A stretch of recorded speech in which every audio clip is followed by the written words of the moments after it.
Hello to everyone, welcome to KCA Kukreja commerce academy. कैसे हैं आप सभी? होपफुली आप सभी अच्छे होंगे। तो गाइज, यहाँ पर मैं आप लोगों के साथ में एचपीएससी लेक्चरर का जो पेपर आप लोगों के पास में हुआ था 12 जून 2022 को, उसकी पीवाईक्यूज आप लोगों के साथ में कवर कर रही हूँ, जो आपके एचपीएससी असिस्टेंट प्रोफेसर के एग्जाम के लिए काफी हेल्पफुल रहने वाले हैं। तो स्टार्ट करते हैं हमारे फर्स्ट क्वेश्चन के साथ में। Okay, rather than viewing one part of the organisation, एक पार्ट को ना देखते हुए as separate from the other part, एक सिस्टम अप्रोच को हम लोग फॉलो करते हैं। तो जो एक सिस्टम अप्रोच होती है वो क्या करती है, मैनेजर को एनकरेज करती है। तो वो किस लिए एनकरेज करती है? तो जो सिस्टम अप्रोच होती है उसमें हम लोगों के पास में क्या आता है, तो आप लोग को पता है मैनेजमेंट की थ्योरीज की आप लोग को बहुत अच्छे से याद होगी। तो वहां पे क्लासिकल अप्रोच होती है। क्लासिकल अप्रोच में आप लोगों के पास में 3 स्कूल आते हैं। पहला हम लोगों के पास में क्या होता है, administrative management given by Henri Fayol, scientific management given by FW Taylor, third क्या रहता है, bureaucratic management given by Max Weber होता है। जो नियो क्लासिकल स्कूल है उसमें आप लोगों के पास में क्या आता है, सो यहाँ पर हम लोगों के पास में जो नियो क्लासिकल स्कूल है उसमें हम लोगों के पास में ह्यूमन रिलेशन अप्रोच आती है, बिहेवियरल साइंस अप्रोच आती है। जो थर्ड हम लोगों के पास में मॉडर्न अप्रोच होता है उसके अंदर आप लोगों के पास में क्या आता है, क्वांटिटेटिव अप्रोच आती है, सिस्टम अप्रोच हम लोगों के पास में आती है। क्लियर हो गया? तो जो आप लोगों के पास में सिस्टम अप्रोच है वो किसके ऊपर बात करती है कि यहाँ पर हम लोग क्या देखते हैं, पूरी ऑर्गेनाइजेशन को एज एन हम लोग सिस्टम के अंदर देखते हैं। ठीक है जी। तो यहाँ पर आप लोगों के पास में क्या हो जाएगा, एक सिस्टम के ऊपर बात की जा रही है। तो वहां पर हम लोग एक पार्ट को ना देखकर सभी को पूरे को कवर करेंगे। तो ये क्या होता है, कनेक्शन देखते हैं किसके बीच में, different part of the organisation के अंदर। ठीक है जी। सो ये हम लोगों के पास में आ जाएगा। Move to the next question. The HR manager, human relation manager है कंपनी का, वॉन्ट टू इम्पार्ट इंफॉर्मेशन, वो इन्फॉर्मेशन देना चाहते हैं, अपने एम्प्लॉयज को नॉलेज देना चाहते हैं। सो यहाँ पे कौन से ट्रेनिंग मेथड को यूज किया जाएगा? सो ट्रेनिंग जो होता है वो आप लोगों के पास में किसके लिए दी जाती है, एक स्पेसिफिक स्किल के लिए क्या प्रोवाइड करवाई जाती है, ट्रेनिंग प्रोवाइड करवाई जाती है। ये आप लोगों की किस पीरियड के लिए होती है, हमारी करंट जॉब परफॉर्मेंस के लिए क्या दी जाती है, हम लोगों को ट्रेनिंग दी जाती है। ठीक है जी। जो हमारे प्रेजेंट की ही इंप्रूवमेंट के ऊपर क्या करती है, फोकस करती है। जो ट्रेनिंग है ये आप लोगों के पास में किसका पार्ट होता है, स्टाफिंग का पार्ट होता है। ऑन द अनदर एंड एक आप लोगों के पास में क्या होता है, डेवलपमेंट होता है। जो डेवलपमेंट होता है वो किसके ऊपर फोकस करता है, वो हम लोगों के पास में लॉन्ग रन के ऊपर क्या करता है, फोकस करता है। वहां पर हम लोग अपने फ्यूचर के लिए एम्प्लॉयज को क्या करते हैं, प्रिपेयर करते हैं। ठीक है। सो जो इंफॉर्मेशन देनी है, नॉलेज देनी है एम्प्लॉयज को, तो उसके लिए वो कौन से मेथड को यूज करेंगे?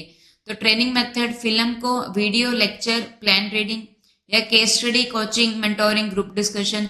तो एचआर मैनेजर इंफॉर्मेशन देना चाहता है तो ग्रुप डिस्कशन तो वहां पे नहीं आएगा। ठीक है। OJT, on the job training, role playing, simulation, information देनी है जस्ट एक लेक्चर की तरह, जैसे मैं आप लोगों को दे रही हूँ। तो उसके लिए सबसे बेस्ट आप लोगों के पास में क्या रहेगा, फिल्म चला दी, उससे उनको नॉलेज मिल जाएगी, वीडियो दिखा दी, lecture and planned reading. So option number A is the best answer. एक आप लोग को ये पता होना चाहिए, वेजिटेबल लर्निंग जो होती है, वेजिटेबल ट्रेनिंग, ये क्या होती है? सो ये वेजिटेबल जो ट्रेनिंग होती है ये हम लोगों के पास में क्या होती है, यहाँ पे क्या किया जाता है, एक सेटअप क्रिएट किया जाता है जो कैसा दिखाई देता है, एक्चुअल में वर्क प्लेस के जैसा दिखाई देता है, बट वो एक्चुअल में वर्क प्लेस होता नहीं है। तो वो वेजिटेबल ट्रेनिंग होता है। ठीक है। Move to the next question. Alderfer ने ईआरजी थ्योरी दी है। आप लोग को पता है मोटिवेशन होता है। मोटिवेशन क्या होता है, एक फैक्टर होता है जो हम लोगों को इंड्यूस करता है, हम लोग अपने गोल को अचीव करने के लिए काम करते हैं। तो उसकी अलग अलग थ्योरीज हैं। तो जो मास्लो ने हम लोगों को नीड हायर की थ्योरी दी है उसके अंदर क्या होता है, उन्होंने 5 नीड के ऊपर बात करी थी। पहले हम लोगों के पास में क्या होती है, फिजियोलॉजिकल नीड, जिसमें फूड, शेल्टर, क्लॉथ की बात की जाती है। सेकंड, हम लोगों को जब फूड, शेल्टर, क्लॉथ की नीड पूरी होगी तो हम लोग चाहते हैं कि हम सेफ हो, हमारा फ्यूचर सेफ हो, मेडिकल सेफ्टी मिले, फ्यूचर सेफ हो। तो पहली कौन सी होती है, फिजियोलॉजिकल नीड। फिर क्या आती है, सेफ्टी नीड आती है। फिर हम लोगों के पास में क्या आती है, सोशल नीड आती है कि फ्रेंड्स होने चाहिए। उसके बाद में हम लोगों के पास में क्या आती है, हमारी ईगो नीड आती है, जिसको हम लोग क्या बोलते हैं, एस्टीम नीड बोलते हैं। और लास्ट आप लोगों के पास में क्या आता है, सेल्फ एक्चुअलाइजेशन की नीड हम लोगों के पास में आती है। तो ये क्या होती है, मास्लो ने ये नीड हायरार्की थ्योरी दी है, जिसमें 5 तरीके की नीड के ऊपर बात की जाती है। तो जो एल्डेफर है उसने क्या करा है, इसको 3 में बांट दिया है। जो 3 है वो आप लोगों के पास में कौन से, उसने ERG मॉडल के अंदर उसको कन्वर्ट करा है। तो जो फिजियोलॉजिकल और सेफ्टी है, इससे उसने क्या बना दिया, एग्जिस्टेंस आप लोगों के पास में बना दी है। क्या होता है, एग्जिस्टेंस होता है। फिर सोशल और हाफ एस्टीम नीड, इससे हम लोगों के पास में क्या बनता है, रिलेटेडनेस आप लोगों के पास में बनती है। क्या बनता है, रिलेटेडनेस बनती है। उसके बाद में हाफ एस्टीम और सेल्फ एक्चुअलाइजेशन है, इससे आप लोगों के पास में क्या बनता है, ग्रोथ बनता है। तो जो ERG मॉडल है, इसके अंदर हम लोगों के पास में क्या आता है, एग्जिस्टेंस, रिलेटेडनेस एंड ग्रोथ के ऊपर ये क्या करता है, बात करता है। तो ये आप लोगों के पास में एल्डेफर का क्या है, ERG थ्योरी हम लोगों के पास में रहती है। अलग अलग थ्योरीज है मोटिवेशन की, एल्डेफर की ERG मॉडल हो गया, ठीक है। एक हम लोगों के पास में MC कनलाट की क्या होती है, थ्योरी हम लोगों के पास में होती है, जिसमें हम लोगों, ये E है, ठीक है। तो जिसमें हम लोगों के पास में क्या आता है, need for power, need for achievement, कि हम लोग कुछ अचीव करना चाहते हैं, need for power, need for achievement. और थर्ड हम लोगों के पास में क्या आता है, नीड फॉर एफिलिएशन हम लोगों के पास में आता है, ठीक है जी। अलग अलग थ्योरीज है मोटिवेशन की। So move to the next question. The first ever organized attempt at establishing a set of corporate governance guideline। तो corporate governance की गाइडलाइन को क्या करना है, सेट करना है। तो उसके लिए जो पहला फर्स्ट एवर ऑर्गेनाइज्ड अटेम्प्ट है, ये आप लोगों के पास में कहाँ पे किया गया था, यूके में किया गया था। कॉर्पोरेट गवर्नेंस के ऊपर हमारा जो कंपनीज एक्ट है, आप लोगों को पता है, जो कंपनीज एक्ट 2013 हम लोगों के पास है, उसके अंदर कितना चैप्टर है, उसके अंदर आप लोगों के पास में 29 चैप्टर है, जो आप लोग विच कंटेनिंग था, जिसके अंदर आप लोगों के पास में कितने सेक्शन है, 470 सेक्शन आप लोगों के पास में है। एंड हाउ मच शेड्यूल, उसके अंदर आप लोगों के पास में क्या है, 7 शेड्यूल्स हैं, ठीक है। सो जो कॉर्पोरेट गवर्नेंस के ऊपर आप लोगों का कौन से वाला सेक्शन वर्क करता है, सेक्शन 135 वर्क करता है। तो इसके लिए कहाँ पे गाइडलाइन सेट की गई थी, यूके के अंदर। Next question on your screen, Vroom Yetton Jago model help leader to decide. So ये जो व्रूम येटन जागो मॉडल है, ये लीडर को हेल्प करता है क्या डिसाइड करने के अंदर, how much employ participation should be used when making decision, how to improve subordinate satisfaction, procedure, rule and policies, degree to which the requirement of a subordinate task. तो जो vroom येटन जागो model है, ये leader को help करता है क्या decide करने के अंदर, कि एम्प्लॉय के कितने पार्टिसिपेशन को यूज करना है डिसीजन लेने के अंदर। क्लियर हो गया। तो यहाँ पे आप लोगों के पास में क्या रहता है, डिसीजन मेकिंग में 3 तरीके की डिसीजन मेकिंग, ऑटोक्रेटिक जहाँ पे लीडर सारे डिसीजन लेता है, डेमोक्रेटिक दोनों मिलकर डिसीजन लेते हैं, थर्ड लजीज फेयर जहाँ पे सब ऑर्डिनेट के हाथ में डिसीजन छोड़ दिया जाता है। तो vroom Yetton Jago model leader को हेल्प करते हैं डिसाइड करने के अंदर कि कितने उनकी पार्टिसिपेशन की नीड है। Next question on your screen, the loan account classified as NPA. NPA जो होता है, इसकी क्या फुल फॉर्म हम लोगों के पास में रहती है, it stand for non performing assets हम लोगों के पास में रहता है। क्या होता है एनपीए, नॉन परफॉर्मिंग एसेट्स होती हैं। सो उसको अपग्रेड किया जाता है as a standard asset only if. तो जो लोन अकाउंट है, ये आप लोगों के पास में क्लासिफाई किया गया था एनपीए। एनपीए क्या होता है, जब बैंक ने किसी पर्सन को लोन दे रखा है, अगर उसके ऊपर उसको इंटरेस्ट वगैरह या प्रिंसिपल नहीं मिलता है, तो उसको क्या कह दिया जाता है, एनपीए कह दिया जाता है। एनपीए वो कब बनता है, ध्यान से देखिएगा, लोन और एडवांस जो बैंक ने या फाइनेंशियल इंस्टीट्यूशन ने दिया है, ठीक है, तो वो 2 टाइप में क्लासिफाई होगा, स्टैंडर्ड एसेट और एक आप लोगों के पास में क्या होगा, नॉन परफॉर्मिंग एसेट। तो जिसके ऊपर आप लोगों को नॉर्मली इंटरेस्ट या फिर प्रिंसिपल पेमेंट मिल रही है, तो वो क्या होती है, स्टैंडर्ड एसेट होती है। जिसका जो लोन है या फिर एडवांस है, अगर वो आप लोगों के पास में क्या है, 90 डेज से ज्यादा अगर ड्यू हो चुका है, 90 डेज से ज्यादा डिले हो चुका है, जो लोन और एडवांस है वो क्या है, अगर 90 डेज से ज्यादा डिले हो चुका है तो वो क्या बन जाता है, एनपीए बन जाता है। एनपीए को फर्दर 3 कैटेगरी में बांटा जाता है। सब स्टैंडर्ड एसेट, स्टैंडर्ड है वो नॉर्मल है, वहां पे एनपीए का कंसेप्ट नहीं है। सब standard asset, doubtful asset, third क्या होता है, लॉस एसेट होती है। सो अगर जो एनपीए हम लोगों के पास में रहता है, अगर जो वो एसेट है अगर वो अप टू 12 मंथ तक एनपीए रहती है तो वो कैसे क्लासीफाई होती है, सब स्टैंडर्ड एसेट। अगर वो मोर देन 12 मंथ के लिए एनपीए रह जाती है तो वो क्या बन जाती है, डाउटफुल एसेट। और अगर उसको कभी भी रिकवर नहीं किया जा सकता मोर देन 1 ईयर, मतलब कि वो जो मोर देन 1 ईयर होगा तो डाउटफुल होगा।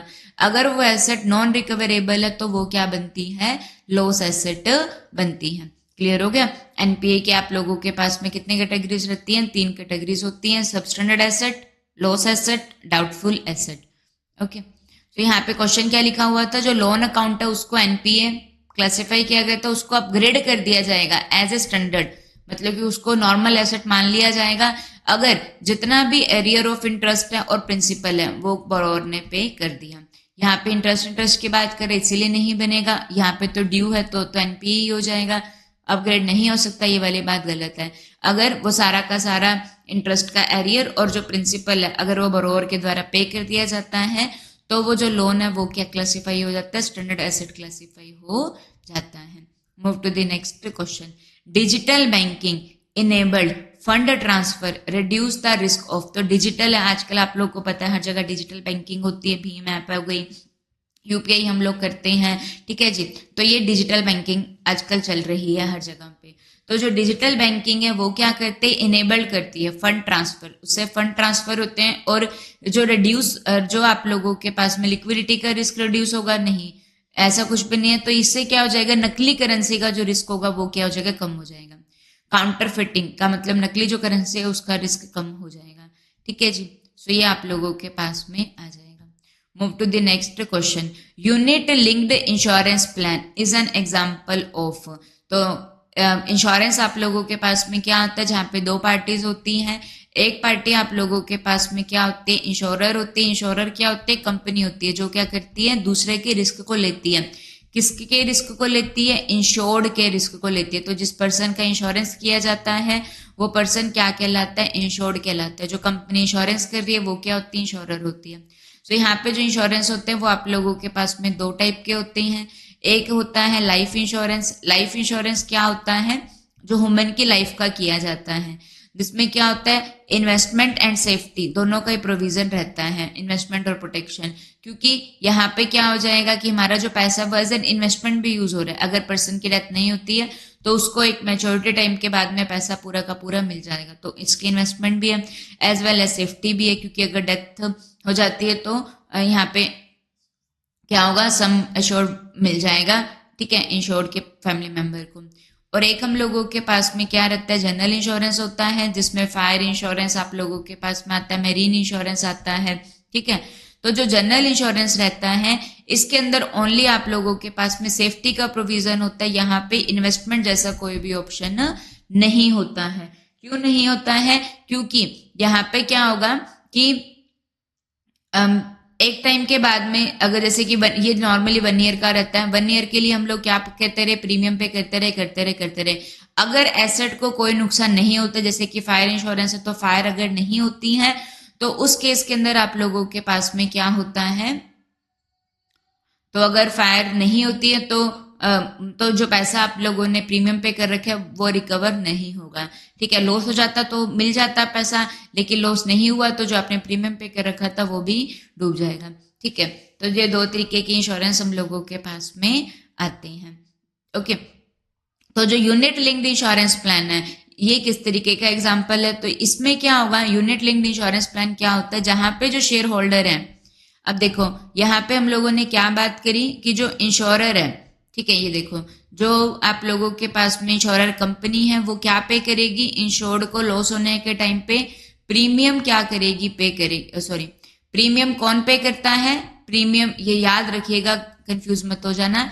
जो प्रीमियम होता है वो कौन पे करता है, इंश्योर्ड पे करता है। प्रीमियम किसके द्वारा पे किया जाता है, प्रीमियम पेड बाय, जो प्रीमियम होता है वो जनरली कौन पे करता है, प्रीमियम कौन पे करता है? जो इंश्योर्ड होता है वो क्या करता है? प्रीमियम पे करता है। किसको पे करता है? कंपनी को पे करते हैं, इंश्योरर को पे करते हैं। और कंपनी उसको क्या देती है? सम एश्योर्ड प्रोवाइड करती है। ठीक है, जो कंपनी होती है, इंश्योरर होता है, वो क्या प्रोवाइड करवाता है? सम एश्योर्ड प्रोवाइड करवाता है। किसको? पर्सन को, इंश्योर्ड को। ठीक है जी।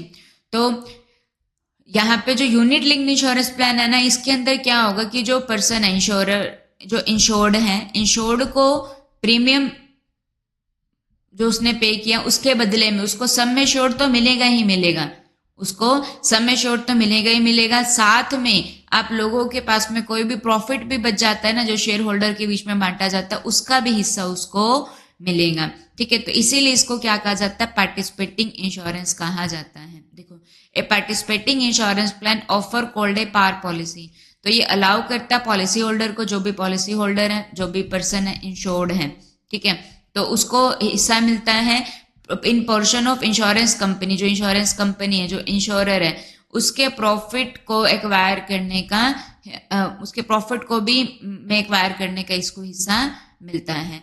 ठीक है, जो गारंटेड प्रॉफिट है, जो सम एश्योर्ड है, वो तो मिलेगा ही मिलेगा।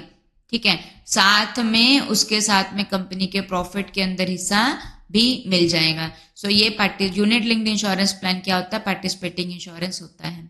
टर्म इंश्योरेंस एक टर्म का हो गया, कंडीशन है कि इसीलिए जो इंश्योरेंस हुआ है तो उसीलिए ही वो रहेगा।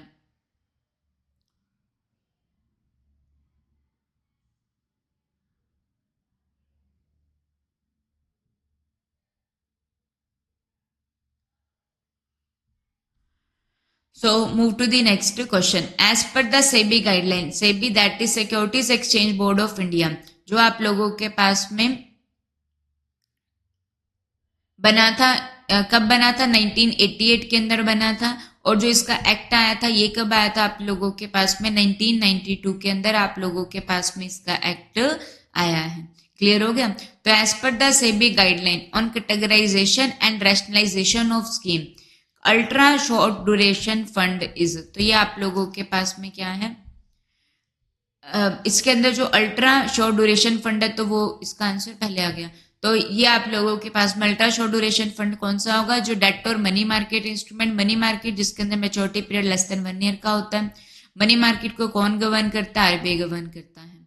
सो डेट और money market instrument with macular duration portfolio between 3 month to 6 month, तो इसको शॉर्ट ड्यूरेशन कहेंगे। अच्छा, सेबी आप लोगों के पास में आया किसकी जगह था? एक हम लोगों के पास में क्या रहता था? कैपिटल इशू कंट्रोल एक्ट होता था। ये कब बना था? 1947 में बना था। ठीक है, उसको रिप्लेस कर आप लोगों के पास में क्या आया था? सेबी आया, जो बना कब? 1988 के अंदर, while it act in force on 1992। ठीक है, जो 30th क्वेश्चन है ये आप लोगों का अनमार्क्ड था। ओके, 31 क्वेश्चन हम लोग अपने नेक्स्ट वीडियो में कवर करेंगे। होपफुली आप लोगों को सभी चीजें समझ में आ रही होंगी और आप अच्छे से अपनी पढ़ाई कर रहे होंगे। So thank you to everyone. Video अच्छी लगी हो तो उसको लाइक कर देना, कमेंट करना, कोई भी प्रॉब्लम हो तो चैनल को सब्सक्राइब कर देना, वीडियो को शेयर कर देना। Keep learning. Thank you to everyone.